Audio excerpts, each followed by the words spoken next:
जय जय सिया राम जी की।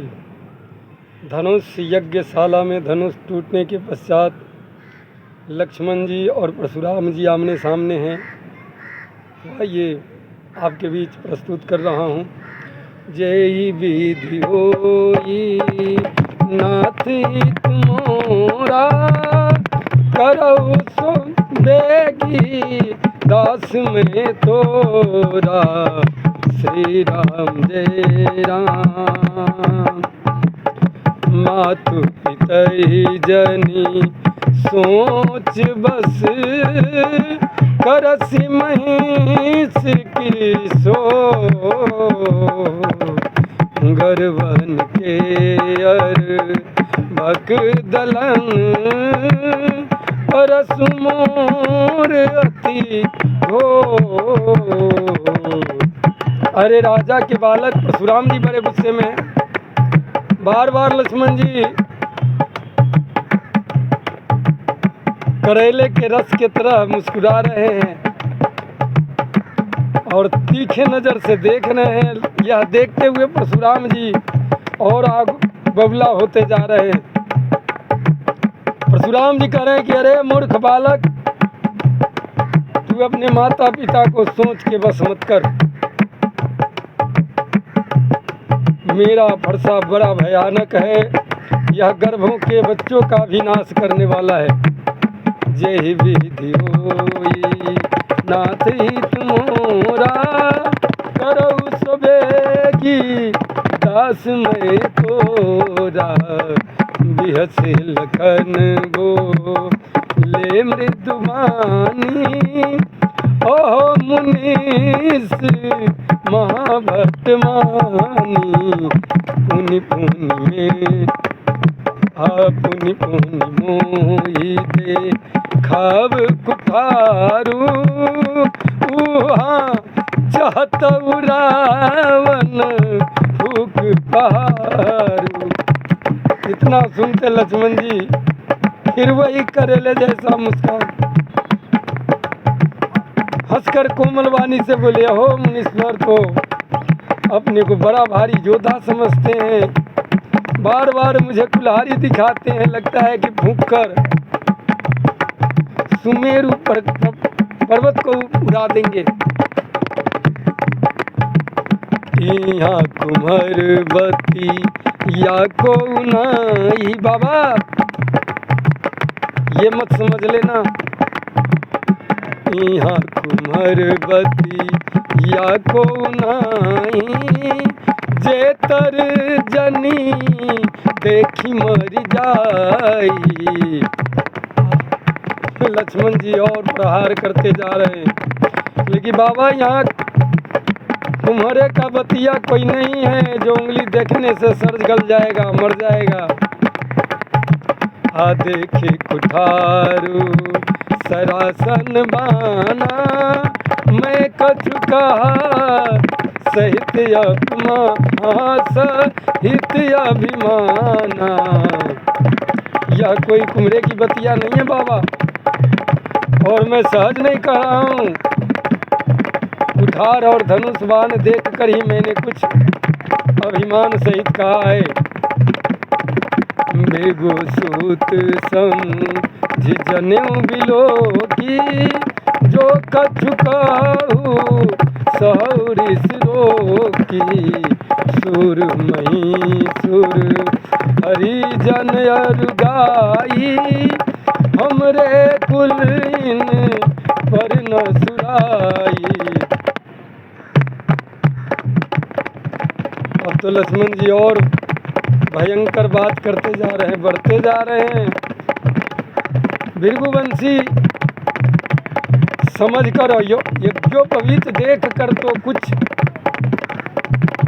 भी आप कह लो, कोई बात नहीं है, उसे मैं क्रोध को रोक कर सह लेता हूँ। बाबा देवता ब्राह्मण भगवान के भक्त और गौ, इन पर हमारे कुल में वीरता नहीं दिखाई जाती। बधे पाप अप कीरा तिहारे, मारत पा परिये तुम्हारे। कोटि कुलुष सम बचन तुम्हारा, व्यर्थ धरऊ धनु बान कुठारा। लक्ष्मण जी कहाँ मानने वाले, बात के बाण पर बाण चलाते जा रहे हैं। देखिए, हम आप जैसे ब्राह्मण पर अपना अस्त्र शस्त्र नहीं उठाते, क्योंकि इन्हें मारने से पाप लगता है और इनसे हार जाने पर अपकीर्ति होती है। इसलिए आप मारे तो भी आपके पैर ही पड़ना चाहिए। आपका एक एक वचन ही करोड़ों वज्रों के समान है। जय विधि होई नाथ हित मोरा, करऊ सुबेगी दास में तोरा। जो बिलो की अनुचित कहू, क्षमहु महामुनि सुनि सरोस भृगुवंश मणि। बोले गिरा गंभीर,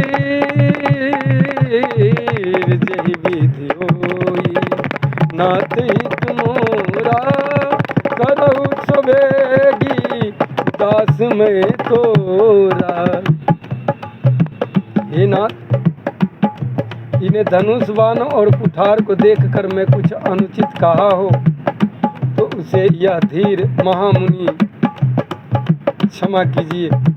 यह सुनकर भृगु वंशमणि परशुराम जी क्रोध के साथ गंभीर वाणी से बोले, कौसुक सुनहु मंद यह बालक, कुटिल काल बस निज कुल घालक। भानु वंशरा केश कलंकु, निपट निरंकुश अबुद यसंकु।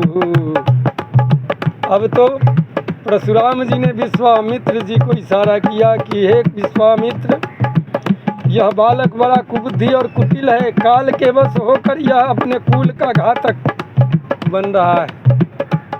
संभालो संभालो इसे, यह सूर्य वंश रूपी पूर्ण चंद्र का कलंक है। यह बिल्कुल उदंड मूर्ख और निडर है। काल कवल हो ही छन माई, कहु पुकारी खोरी मोरी नाई। तुम हट कहु जो चहु बारा, कही प्रताप बल रोष हमारा। अभी क्षण भर में यह काल का ग्रास बन जाएगा। मैं पुकार कर कह देता हूँ विश्वामित्र, फिर मुझे दोष मत देना। यदि तुम इसे बचाना चाहते हो तो हमारा प्रताप बल और क्रोध बतलाकर इसे मना कर दो। लखन कहे मुनि सुजस तुम्हारा, तुम ही अछत को बर नहीं पारा। लक्ष्मण जी और करवे होते जा रहे, करे कि प्रभु आपने खुद ही कह रहे हैं, आप तो अपने मुख से अपना वर्णन कर ही रहे, तो गुरुदेव क्या कहेंगे। गुरुदेव के तरफ इशारा क्यों कर रहे हैं, जब आप अपना मान बड़ाई कह ही रहे हैं तो कहते रहिए, मैं सुन रहा हूँ। अपने मुँह तुम अपन करनी, बारे अनेक भांति बहुबरनी। आपने अपने मुख से ही सब कुछ कह रहे, दूसरा तो कोई कह ही नहीं रहा है। और नहीं संतोष कछ कहू, जनिरिस रोकी दुसह दुख सहु। वीरवरती तुम हीर अछोभा, गारी देत न पावहु शोभा। इतने पर भी संतोष न हुआ हो तो फिर कुछ कह डालिए। क्रोध रोक कर असह दुख मत सहिए नाथ। आप वीरता का व्रत धारण करने वाले धैर्यवान और क्षोभ रहित है, गाली देते शोभा नहीं देते नहीं पाते। जय विधि होई नाथ हित मोरा करहु सबेगी दास में तोरा। जय जय सिया राम।